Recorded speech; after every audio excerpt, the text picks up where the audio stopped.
mardekaning tias ing kamardikan. Rahayu, rahayu, ingkang samya pinanggih. Nugroho miwah seh wilasa wilasane Gusti. Mugi tansah kasariro dumateng kita sami.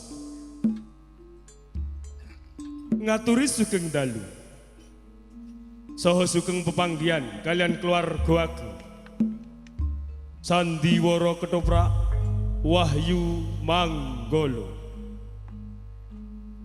Ingkang dipun pimpin panjenenganipun Bapak Mogol.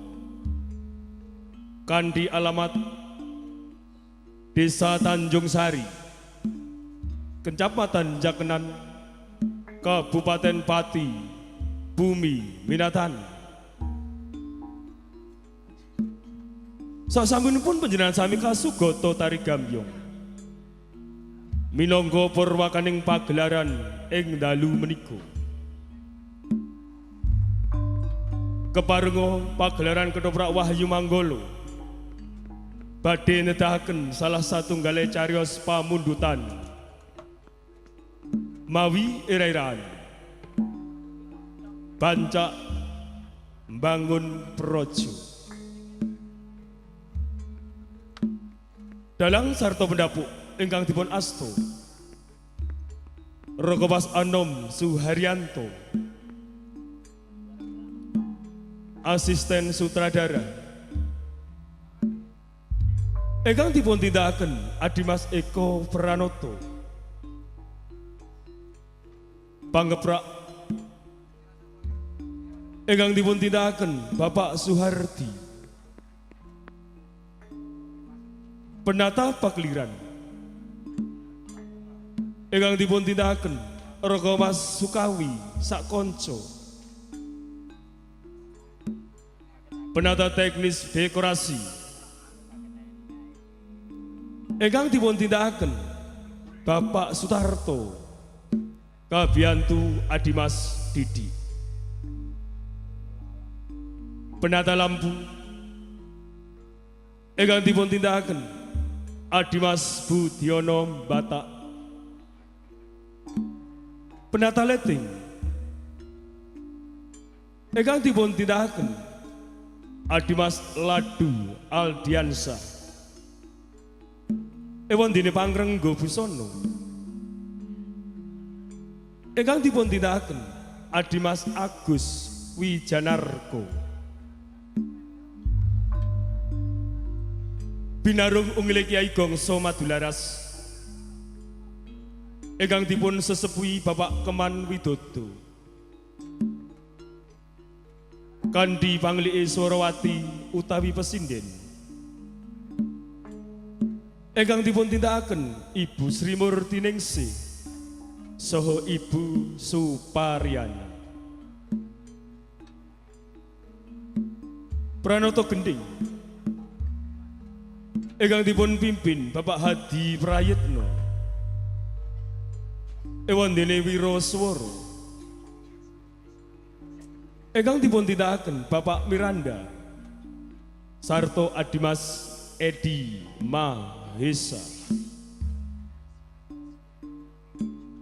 Musik campursari ingkang dipun tindakaken Adimas Ari Semprul, Rogo Mas Edi Watono sarta Adimas Udin Galdowo. Pagelaran ketoprak Wahyu Manggolo dipun sempuyung kalian BM Audio ingkang dipun pangarsani Rogowas Gentong Kawa-kawa.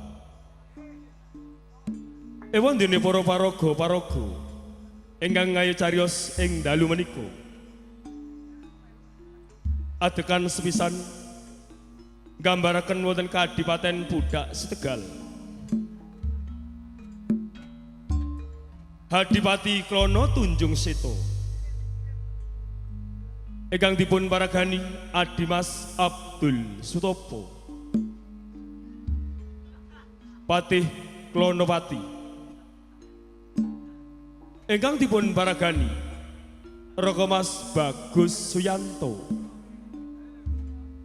ewon dene prajurit ingkang dipun tindakaken seniman Bagus Wahyu Manggolo. Adegan salajengipun wonten ing kraton Jenggala. Prabu Lembu Amiluhur ingkang dipun paragani Ragawas Anom Suharyanto Patih Kudonawarsa ingkang dipun paragani Bapak Bekek Ariwarsito Panji Handaka Putra ingkang dipun paragani Ragawas Judek Prakoso Panji Kartolo ingkang dipun paragani Ragawas Beguk Wilyanto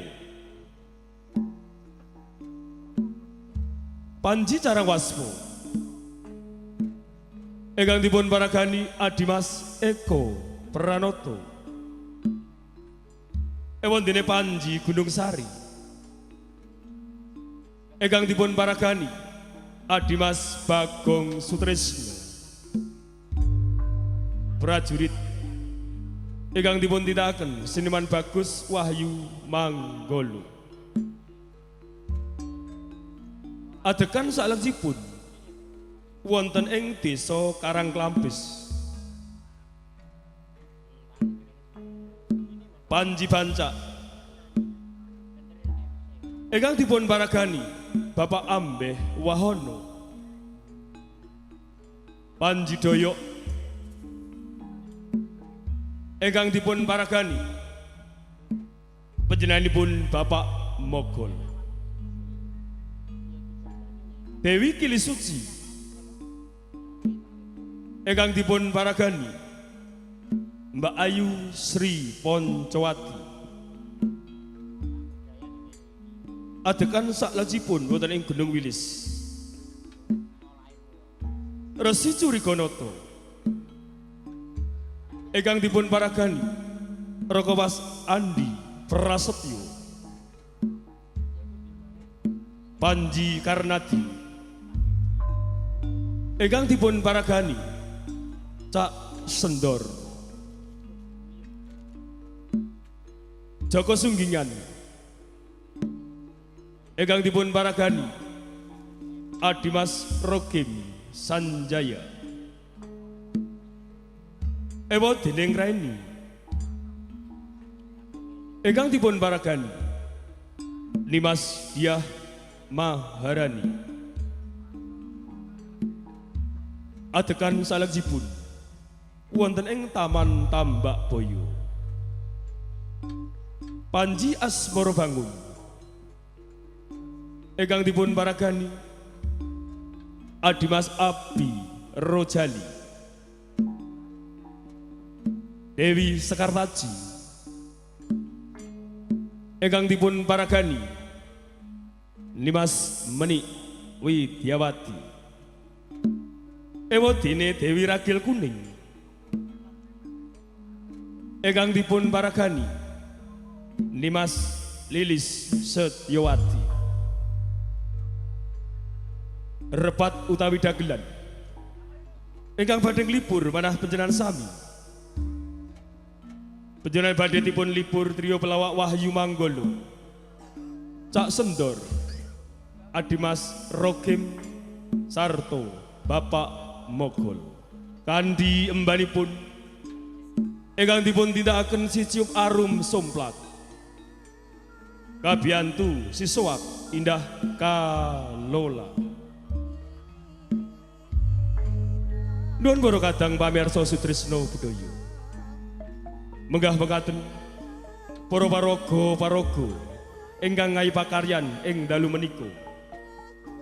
Kita sagotrah saking paguyuban Ketoprak Wahyu Manggolo namung ngaturaken sugeng lenggah sugeng habersani ngantos titi paripurnanipun pagelaran wusana sugeng habersani nuwun nuwun nuwun.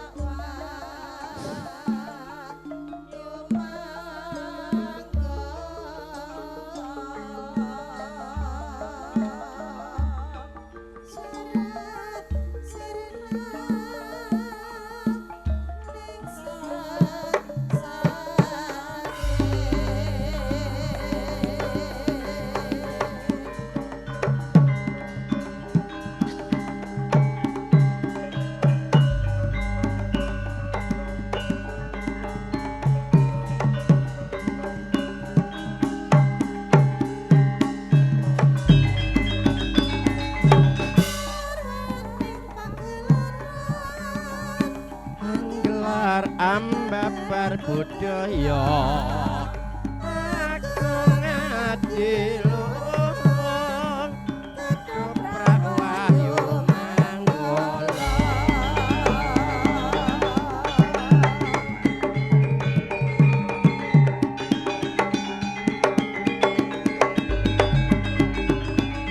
purwani pagelaran manggelar ambabar budaya aku ngati luhung ketoprak wahyu manggala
Wakili suci pancen bener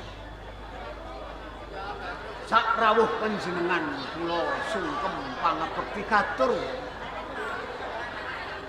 pangestunipun tiyang tinggalkan ayam gugup anggen kula mundi mugi andadosaken jejimah oh menapa gajah anggen kula semedi menika namung kula kepengin pikantuk wangsiting Jawata ingkang wewentean. Nanging malah panjenengan ingkang rawuh wonten ing rompok kula. Menapa wigatosipun Wabi Suci? Jalaran aku mangerteni apa sing dadi karepe atimu. Mbok rewangi sliramu ku mongkon semedyan papan gunung iki. Sliramu kepengin lan sliramu uga ora kepengin suwana nang ngarsane ramamu jalaran sliramu uga kepengin bangun praja ning desamu.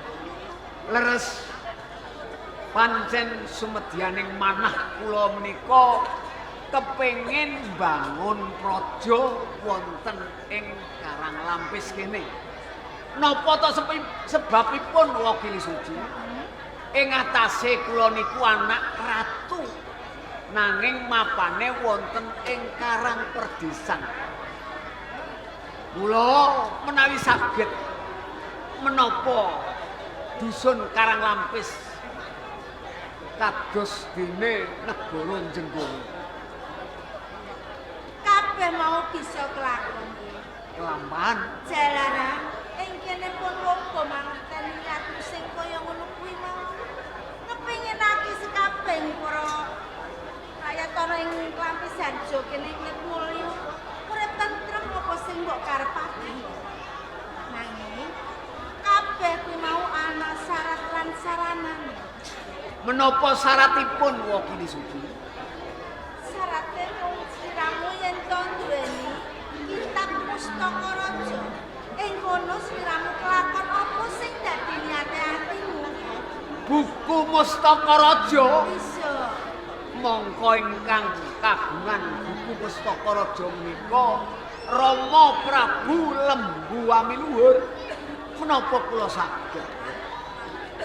Mesti wae kabeh mau bisa. Yen to sliramu kongkonan marang dulurmu kowe supaya ngambil anane kitab Pustaka Raja kuwi mau. Mboten kula, Ora sliramu nanging sedulur kula nom Panji Doyok. pancen bener. Kula esokaken Wakili Suci. Yen to ngono, aja nganti lali wringipun eyangmu. Nggih, Kabeh kuwi kanggo kamulyanmu, nggih. nggih esokaken. Eyang bakal bali ning Nggih. Dherekaken sugeng kondur.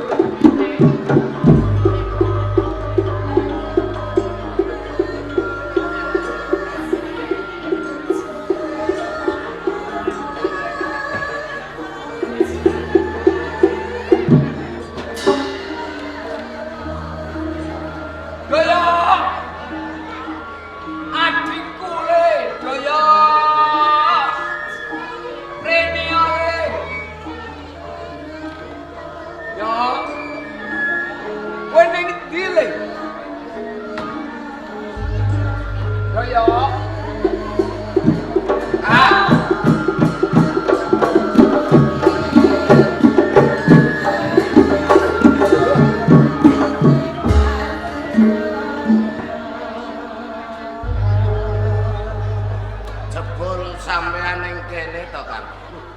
Apa ora ngerti? Tak goleki ngalor ngidul ngetan ngulon, Kang. Pamriye aku iki pengen banget jagongan karo sampean. Ya ora ngarah ketemu. Mergo pancen aku nyolong laku karo kowe. Aku ora mapan ana ing rompok ana ning manggon ana ing panepen kene papan kang sepi mergo aku lagi tirakat tegese semedi ya. Lah iya lho, Kang. Ya mono ya mene sampean ki tak dotke. Endi ana bacak, kudu ana daya. Nganti wong tuane awake dhewe ditinggalke. Sampean mlebu nggone alas. Sampean mlebu nggone guwa. Jane ngono karepe sampean iki lho gek apa? Ya. Apa meneh iki sing ngopeni sampean ki ming goraku.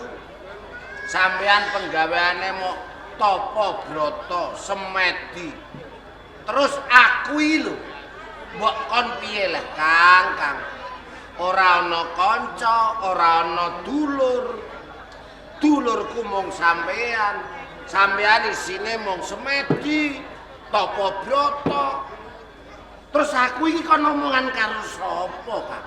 Mula kowe nganti tak jak sumingkir saka praja manggon ning papan kang sepi kene ning Karang Perpisan, pancen aku kepengin ngerti uripe kawula ana ing desa madesa gunung ing pagunungan. Piye ta uripe? Lah bareng aku ngerti uripe kuwi kesrakat. Mongko kene iki panggonan gunung. Kala mangsa ana pageblog gedhe gunung sing longsor. Lah iki kudune wong dhuwur kudu ngerti wong isor. Aja lungguh jinggang sila tumpang aku anak ratu manggon ning praja. Aku seneng manggon ning Karang Perpisan. Lah iya. Umpama pengenmu ngerteni babakan warga sing manggone ning pelosok desa. Iya. Nek wis ngerti iki ya wis Kang. Ayo do balik ning Jenggala. Lho, wong anak ratu jare ngono. Lah terus piye? Anak ratu kuwi kudu bisa mikirake kaulane. Kaulane uripe kuwi kepiye? Aja manggon ning dhuwur rak ngono. Sing kurang ayo bareng-bareng dibantu. Alah Kang. Sing dipangane ora ana kok ngejak mbantu wong sing wetenge keleson iki lho sampean ki ana-ana. Mula anggonku semedi ki mau kelakon ya aku bakal ngepenakke kawula ana ing Karang Lampis. Karang Klampis. Iya. Lah karepen. Ya, banjur wakili suci ki mang rawuh kene, tekan kene. Wakili suci. Wakili suci rawuh ana ing panepen kene. Lah terus wakili suci ngopo Kang? Dhewekne paring dawuh. Cak, kowe bisa kelakon bangun praja nanging ana syarate. Aja atik guyu kowe. Sampean ki lah ya ana-ana ae. Kok ana piye? Wong sak bancak. Mung karo adimu doyok lah kok kepengin bangun praja lho. Bangun praja kuno kudu butuh ragat kang akeh. Bener. Duit kang akeh. Kanca tenaga kang akeh. Lah sampean kok ape bangun praja iki terus karepe lho piye? Syarat iku mau apa? Kabeh mau ana syarate. Lah syarate napa? Syarate aku kudu ngambil buku pustaka raja. Ngerti? Isine buku pustaka raja. Ya ora tau maca ya aku ora ngerti to, Kang. Aku ngerti. Isine pitutur-pitutur luhur. Ana meneh sing perlu diwigatekake. Ana bebasan ngene kae. Nguruh jagat kang mandhelong, ngratakake jagat kang mandukul. Tegese piye? Urip kuwi padha-padha. Yen wong dhuwur uripe kepenak, wong isor uripe ya kepenak. Lah syarate kuwi mau. Oh. Lah terus karepmu nek upamane sampean kepengin bangun praja, aku kudu piye, Kang? Nah iki. Sing ngampil aja kowe, kowe wis tuwa. Wis loyo. Kongkonen sedulurmu nom. Doyok. Nah, kowe nampa kewajiban. Aku kon bali ning Jenggala pamriye mau ngampil pustaka raja. Ngampil pustaka raja. Dadi aku kudu balik ning Jenggala. Jenggala. Lah sing ngopeni sampean terus sapa? Alah. Aku ngliwet yo bisa. Paribasane aku mangan urap saben dina ya ora apa-apa. Iki sing perkarane iki ora kok perkara sampean iki iso kliwet mangan urap iso ki ora. Aku iki sing wegah balik ning Jenggala. Lho wegahe manggon ndi kok wegah? Sebab apa kok wegah? Lah aku wis nderekke sampean ki wis suwe banget upama aku bali ning Jenggala. Ya engko nek ketemu karo dulur-dulur Jenggala nek aku ditampa. Lah nek ora ditampa terus piye, Kang? Bento dulurmu. Wong kowe sedulur tuwa kok ora gelem nampa. Kudune wis suwe ra tau ketemu kangen to. Oh, ngono. Bakune aku bali ning Jenggala ngambil pustaka raja. Umpama ora diambili. Nah iki. Upamane Rama kok ora paring palilah lan maringi anane buku pustaka raja. Gelem ra gelem yo kudu dipaksa. Mergo butuhe dicethakke. Pengen bangun Raja. lah nek upamane aku mau Loh, kok malah ngono? Nak kowe ora gelem. Ora usah kowe ngakoni sedulur aku. lho piye to Kang kowe iki Kang Kowe manggono ning ndi panggonan urip dhewe, aku tak urip dhewe. kok gak ana pilihan blas Kang Kala-kala ya rekoso. dadi dina iki aku kudu bali ning Jenggala ngambil pustaka raja umpama ora entuk kudu tak paksa Dipaksa. nek aku mau Ora tak aku sedulur. Ora usah ujalan-bekan. Wong isih enom awake lemu. ya wis Kowe njaluk sangu apa? timbang aku ra duwe dulur sampean abota kaya ngapa bakal tak estokake ning aku wene ana sangu Sangu duit ora duwe. Sanguku rong perkara. apa Kang Cengkir karo 100. lah kok cengkir karo 100 iki lho gawe apa Ora ngerti. Cengkir kuwi kencenge pikir. lah 100 100 kuwi wetenge disati dune ditus. Tirakat. Ya tirakat. ya wis mergo iki dawuhmu tak estokno Kakang sing ati-ati ning Karang Klampis aku tak bali ngambil pustaka raja Aja kuwatir aku bisa njogo awakku dhewe. entuk ora entuk kudu tak ambil Matur nuwun. pandongamu ya Kang Lho tak dongakno rino wong iki supaya kan. sing ati-ati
bariske ana sak tengahing alun-alun.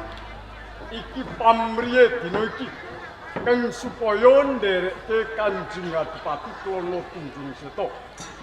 Dina iki arep jumangkah ning Praja Jenggala saperlu bakal nglamar Galuh Candrakirana. Yen nganti mengko penglamare Kanjeng Adipati Klono Tunjung Seta ditampik sisan gawe Jenggala digebuk perang.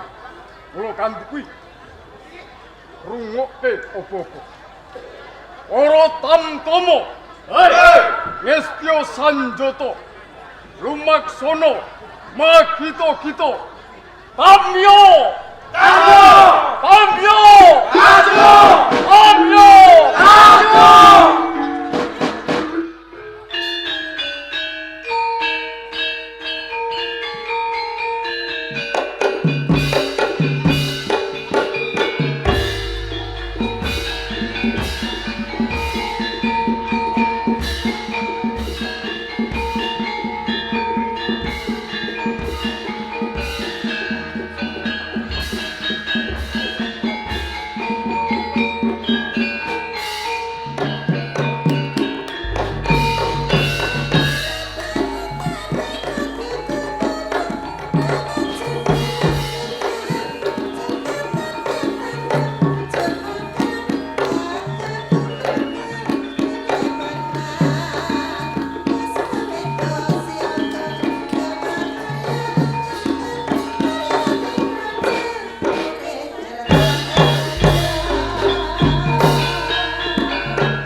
Putra Panji.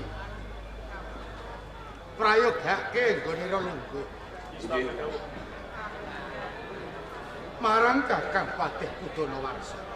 Sabda dawuh katimbalan.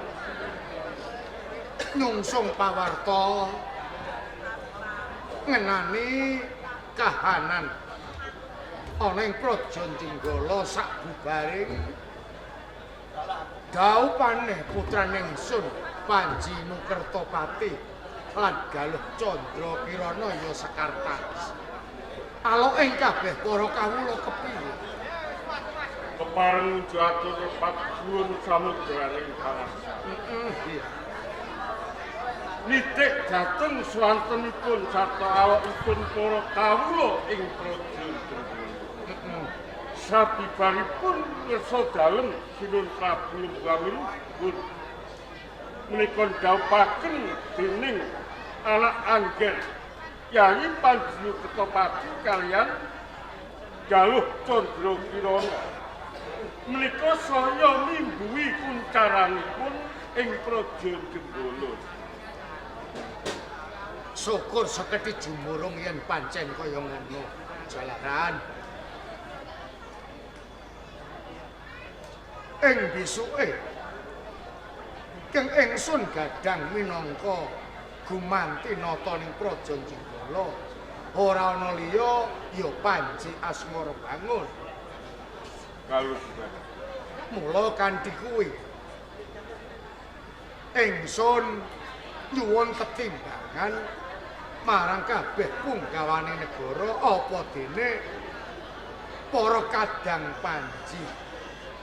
Kira-kira matuk apa ora lamun Asmara Bangun ing besok keng gumanti nata ing Praja Jenggala.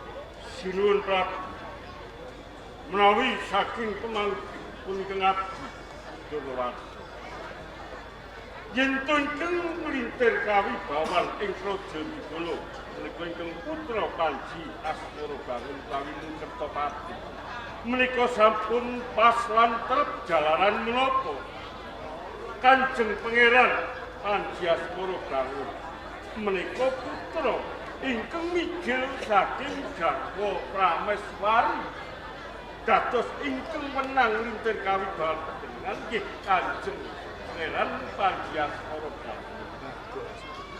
Sarang Waspolan Kartolo kepiye? Inggih, yen mangkenipun Rama kang lintir kawibawan wonten ing Kraton Jenggala menika Yayi Panji Asmara. Kula sarujuk. Tan bentenipun kula. Iya.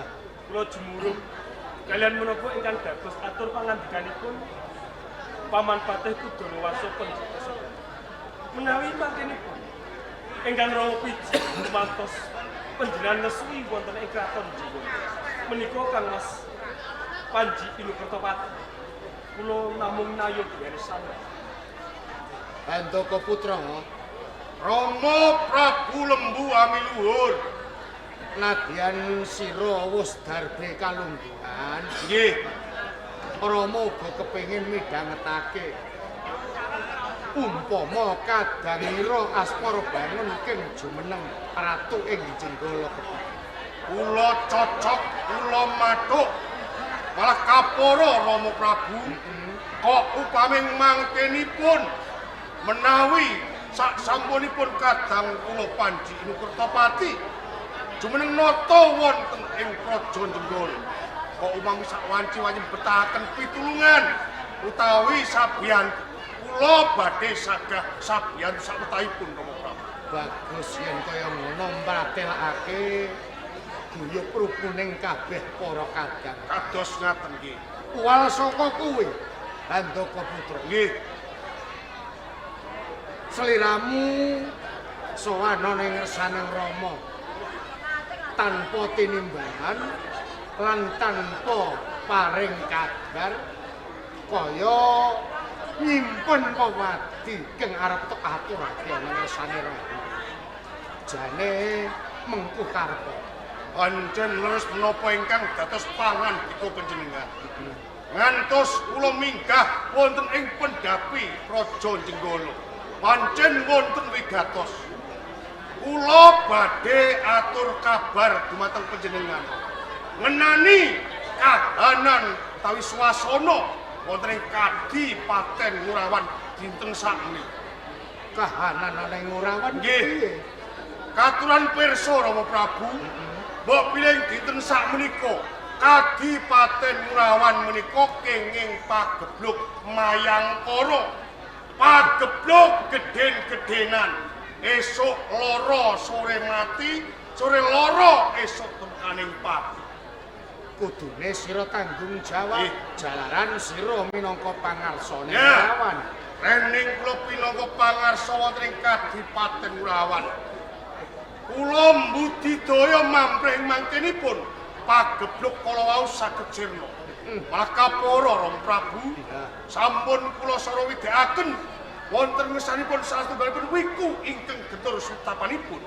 Lah, ngendikanipun wiku kala wau pagebluk saged sirna nanging kedah tinunggalan kitab Pustaka Raja.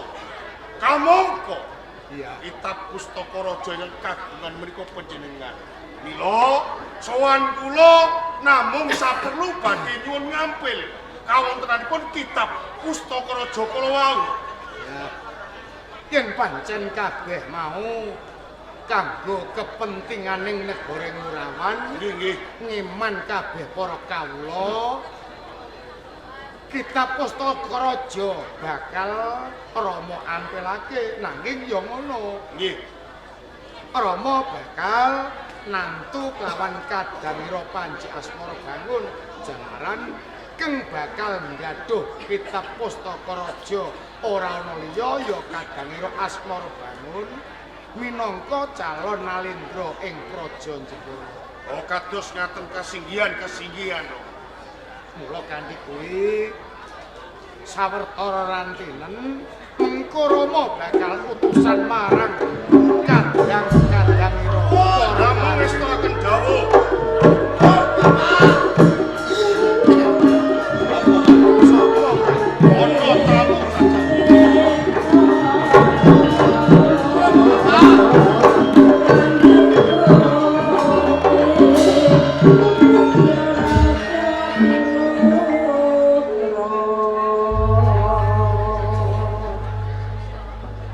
Kakangku Donowarsa.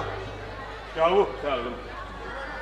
Sapa iki kok munggah pendhapa Jenggala kok malah kaya wong bingung iki. Wah. Keratone ganti anyar, Pak. Gumun. Sikik mawon kula nek gumun Lha kok sithik niku Sebabe. mergo utange urung kebayar. Raja Gumun, keraton iki keraton paling larang dhewe. Nuwun sewu sinuwun. Kakang Patihku Donowarsa kok piye? Menapa panjenengan dalem menika kalih ya? Kok lali? Yang ingkang nembe kemawon sowan minggah ing pendhapa Kraton Jenggala. Menika ingkang putra Panji Daya. Daya, Pak. Jan. Saniki wis dilalekno cah, ya ampun. Ora jeneng wong tuwa lali. Lah terus pripun? Sing lali ki malah sing enom. Lah kok saged? Ayo, nek wong nom eling karo wong tuwa. Gene apa pirang-pirang taun wiwit cilik ninggalake praja, ninggalake Rama, ninggalake para kadang Panji. Lho kok lagi iki tilik ana ing Jenggala. Lah pripun merga kula atine kula niku rak mung siji kuwi ingkang kula tresnani Kakang Bancak. Dados lunga ning diae niku kula kepengin nderekake. Lah niki kula nggih pangapura bali kangen kalian Bapak. Ya, yen kaya ngono, mengko Rama tak utusan prajurit supaya nyepake kamar. Ha nggih, matur nuwun. Walah kok pepak ander.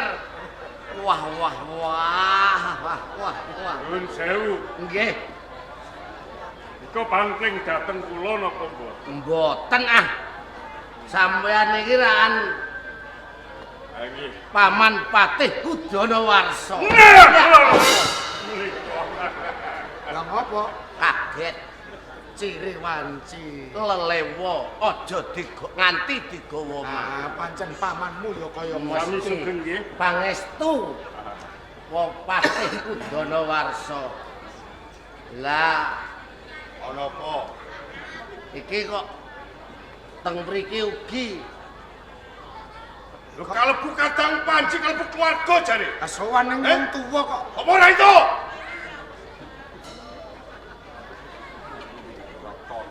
nggih entuk wong suwe ra ketemu kok ya ketemu pisane kok terus senggrange kok Sajae kok gumun. oh alah sampean niku mbok sithik-sithik niku alus. Panji Handaka Putra. Ipinjane Prabu Baladewa. Ratu ning Mandura. Lah Nak jenenge Prabu Baladewa iki kudu kasar, kudu ngamukan. oh Nak ora ngamuk, ketoprak sepi.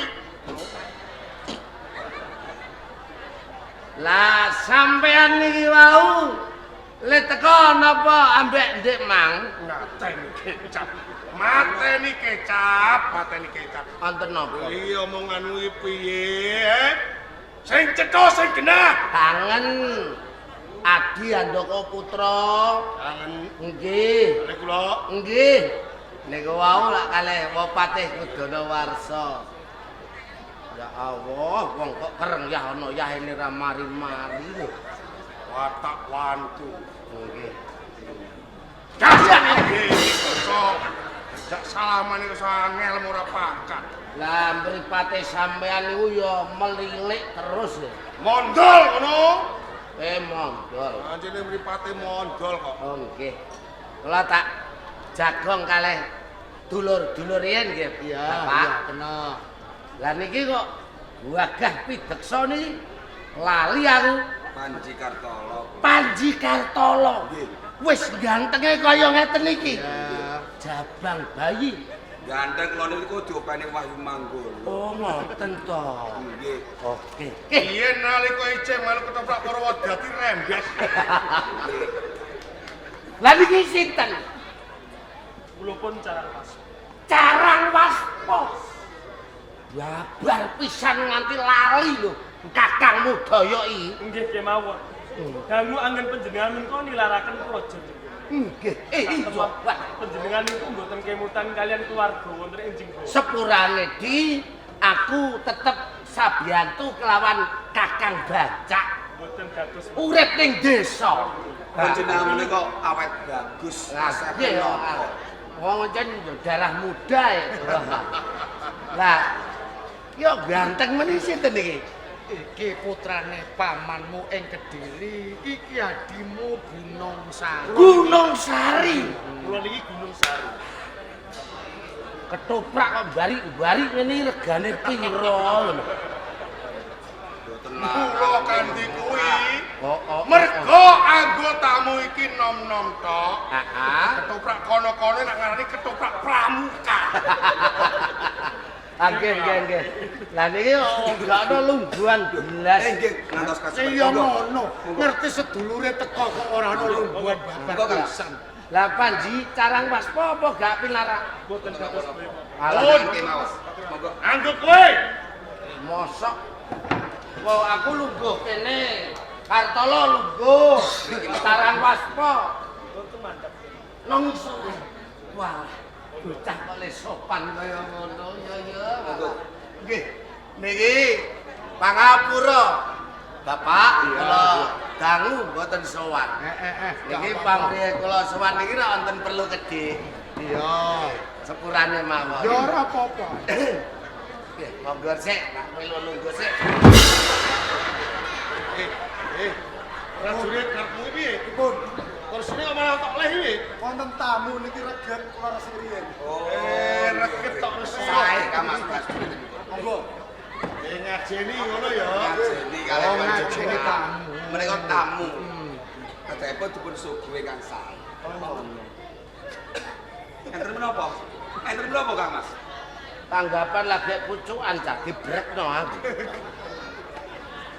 Nggih, pun nggih. Mboten napa-napa wong pancen diresiki niku pancen leres. Ayo mulane sing ati-ati nek arep lungguh. Suwe ora bali ning keraton kok.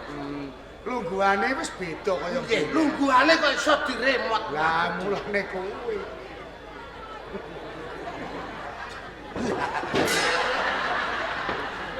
Kaget. Kuwatir nek dimpang malih. Monggo. Nggih, Ya nggih.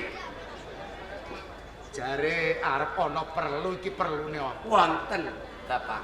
Apa? Kula niki dados napa menika dados Kagen dados. Dados.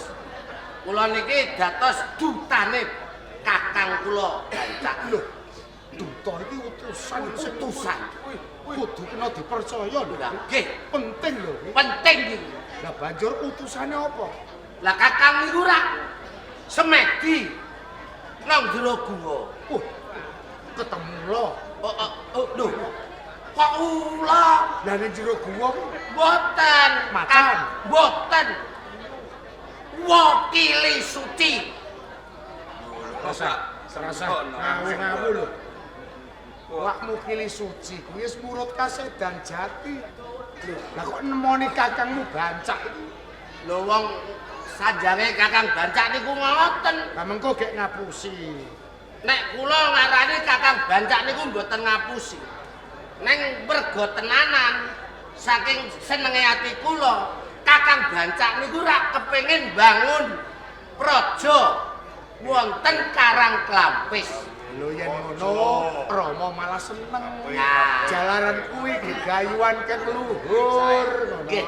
gegayuhan sing apik. Lagi niku Yen pancen kaya ngono karepe Kakang Bancak. nggih. Mengko lamun to kurang prabeo, aku saguh sabiyantu. Wah, cocok. Mboten namung menika Kang Mas. Yen mangken pun panjenengan badhe bangun projo Kakang Prajurit wonten ing Jenggala badhe sabiyantu dumateng. Wah, cocok. Lah mula kuwi saiki proposal ndang ditandatangani kabeh. Mengko dhuwit bendang cair. Lah niki perkarane niku kula ken bali teng Jenggala niku ora kok perkara proposal, Bapak. Lah terus Perkarane niki kula didhawuhi karepe Kakang Bancak kala wau kula supados ngampil wontenipun Pustaka Raja.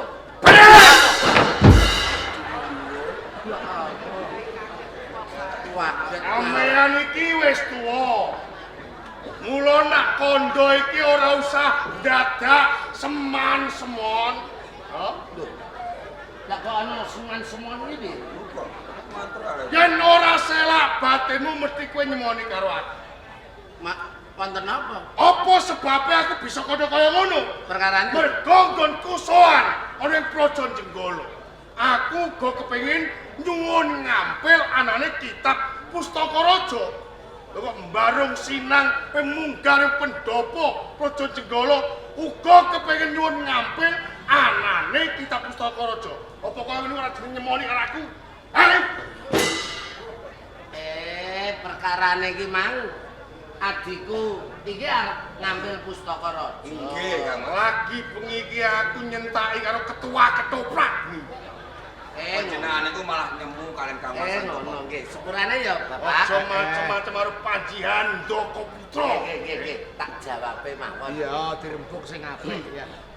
Kula niku nggih ngertos nek Handaka Putra niku pancen saben dina iku isine mok nesu. Angger janji matane abang, kupinge jepiping, mesti tangane kemplawe. Bener. Nek niku ora nek karo wong-wong. Iya. Lah niki kula niki kakange. Mosok arep wani karo kakange. Karo sedulure. Karo dulur. Iki ngene Handaka iki. Kene. Kaya malah susu kaya bagio. Oh, nggih, sithik-sithik aku Ngono. ketok macem. Iya. Di tak omong. Apa? Aku ora kok nyemoni kowe. Neng iki dawuhe Kakang Bancak. Ora nyemoni. Ora. Nanging pancen nggon musuhan ana ing Praja Jenggala kepengin yo ngampil. Bener. Anane kitab Pustaka Raja. Bener. Nah, Ah, niki api-api anaten. heeh. Mergo sampeyan iki kalah dhisik karo aku. Ngene sowan ing Praja Jenggala. Mula bab perkara kitab Pustaka Raja iki kudu tumipun ing tangane Panji Handaka Putra luwih dhisik. Saiki perkarane kan ora dhisik-dhisikan. Lho perkarane piye? Perkarane tuwa-tuwanan. Iki lho perkara tuwanan enom, iki tatanane kaya ngono. Iki ora Endi perkara. sing dhisik, ya kuwi sing to. Yo, aku kalah dhisik karo kowe. Lah salahmu dhewe kowe iki lunga Praja Jenggala kowe mlaku jane. Lah iya. Lah iya, Neng wong tuwa aku yo ora iso. silehno aku. Bab perkara kuwi ora ana sambungane enom lan tuwa. Iki tatanan iki aturan. Tak omong. Endi sing wis dhisik, ya kuwi sing ento. Tak omongi ya, Di. Nggih. Umpama aku iki bali ora nggawa Pustaka Raja, aku ora diakoni dulur karo Kakang Bab Bancak. perkara kuwi aku ora idep. Lho kape wani aku? Lho. Sing tak wedeni ababmu, Ababmu. Nggih. Sing tak wedeni apamu? Lah mbok aku ya ora ngerti kowe wedi apa aku kok malah. Kowe lho kudu wedi aku. Kowe kudu wedi aku. Kudu wedi kowe. Iya. Nah, ngono Caca. Caca. Mulane aku ampili Pustaka Raja Kang Mas dhisik. Handaka Putra kok. Piye kowe? Aku Panji aku ora menangan malah wedi kowe. Lho, Maksudnya Maksudnya? aku dhewe lah sampean gak wedi aku. ora Kowe gak wedi aku tenan? ora babar pisan. Tak omongi ya. Ana apa? Ketoprak sing paling laris ku mau iki tok lho. Iya Wahyu Manggala. Lah iya. Lah terus? Lah nek terus kowe wani karo aku nek kowe tak pecat. Lho. Sik, tak Tak urus, tak urus. Lho, lah ya gampang to. Lho dina iki kowe dadi mogol apa dadi doyok? Dadi doyok. Lah ya kok mecat wong. Oke. Lah nek kowe mogol ya mecat wong. Panji doyan niku mboten saged mecat. Lho, Cek mogol. kowe iki dadi doyok kok mecat wong sakarepmu dhewe. Iya ya. Karo dene golek wayang iki angel kandhani. Trem anu tretes kene pirang-pirang. Kang Min niku tak dadekno wayang cuwili mesti ngono. Wis ora iso. Sing baku kitab Pustaka Raja kudu tumebur tangane Panji Handaka Putra. Nek iki aku gak gelem balik tenan. Pokoke nek aku ora nggawa Pustaka Raja. Apa sebabnya kok nganti aku nyuwun ngampil ana kitab Pustaka Raja? Mergo dina iki Kabupaten Ngurawan kena pagebluk. Pagebluk apa? Pagebluk Mayangkara esuk lara sore mati sore esuk bongko. Kamangka iki aku iki dadi pangarsa. Nah aku ora tanggung jawab, njur kepiye para kawula. Bupati kok goblok. Lho. Kok goblok? Lah nek ancen warga masyarakat ana sing lara gawa nang Sutrasna. Wateni wong kuwi. Aja kok perkara Pustaka Raja. Sutrasna ki apa? Sutrasna. Apa? Sutrasna iki napa? Digone ku Sutrasna iki napa? Rumah sakit iki. Sutrasna kuwi murah sakit. Ayo, murah sakit malah. Rumah sakit. Lah iya, gawe rono. Ora iso kaya ngono. Mergo sirepe bab perkara kuwi mau, perkara pagebluk Mayangkara kuwi mau kudu nganggo kitab Pustaka Raja. Hah? Kowe ngalah. Emoh, Kowe ngalah. aku nek ngalah, aku ora di aku dulur lho karo Kakang anu Bancak. Yen pancen di aku Kakang Bancak, kowe melu aku. Melu endi kowe gak ndek ketoprak kok. Gebloke cah iki. Wah, cilaka iki. Akhirnya lagi ketemu diaglan yang repot ini. Ini mbulet iki. Aku ya kebangetan kok. Sowan nang tretes pisanane kok kon metu sore nganti esuk iki lho. Kudune pancen kaya ngono. Ya wis. Mah, Ora gelem ngalah. Mama, Lho ki ngerti wature Panji Handaka Putra ta ora? ngerti. Meripat abang beranang, kuping jepiping, mesti tangan. Nah niku lho. Kowe iki tau dadi ketoprak ta regol, mogol. Wis tak omongno. Angger Handaka Putrana sumatane abang, kuping jepiping, tangan kemlawe. Dias. Lho kowe iki tak jotos kok. Lho, menengae iki. Sok menengae. Lho. Ndek apa? Mau. Lho wis Sampeyan niku ngerti toprak. Lho sik, wis dicotot. Sampeyan dicotot dia. Lho kene kok dadi ketua iki biyen iki nyogok piye Caca? Toprak wagu nganggo action. Lho ora krasa e. Lho tak jotos ora krasa. Di. Kowe gelem ngalah ora? Ora. Ora gelem ngalah. Iki lho teman. Anggo. Tiba kowe iki tiba. Lah kudune. Kerjaipun no. Iya. Ben krasa. Dadi iso bedak. Iya. Kenake Kang Mas. Ayo nek wani patul ndasemu wae. Yo. Gol iki ketoprak ya, Gol. Ketoprak iki etok-etok. Ngeten lho, Upama ngeten, kowe ngeten. tak jotos kena tenan, kowe mlebu rumah sakit. Sing ngurusi ketoprak Wahyu Manggone sapa? Ngeten lho kerjaipun. Gitu ya. Pinggir jenengan. Carane ngene lho. Niki Hei. ketoprak. Lho kok malah gremeng. Carane ketoprak kaya ngene. Kowe gelem ngalah ora? Mboten. Ora gelem? Iki carane ketoprak ngono.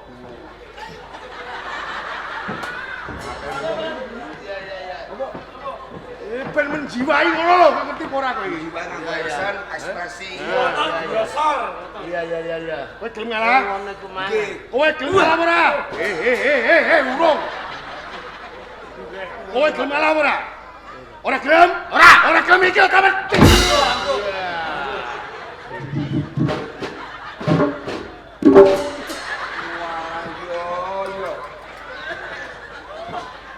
Kurang cepat.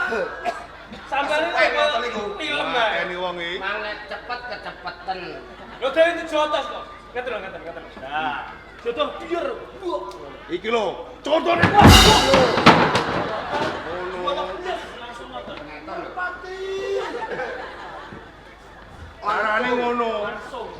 Ketoprak iku. Ya. Kowe gelem ngalah ora? Mboten. Ora gelem? Ora gelem iki lho taman. Wis macem ta lho. Macem. Baleni. Tanganku nganti kemeng malah. Niki gedheke pun macam gedheke. Tanganku nganti kemeng malah ora tiba-tiba le gol. Macem iki wis. Iya. Macem ya. Gunung Sari kita ini Ampun kados ngaten. urek aku. Macem. Macem. Aja ngono akol. Iya. Panjang kok putra yang menangan malah mau sini-sini wong ngambil nggih. Dijotos ora dade nggih. Iya iya iya. Iya. Jangan melayu, jangan melayu. Jangan melayu. Terus melayu mergo wedi. Mikir, apa melayu. Mau, Bapak, aku apa melayu.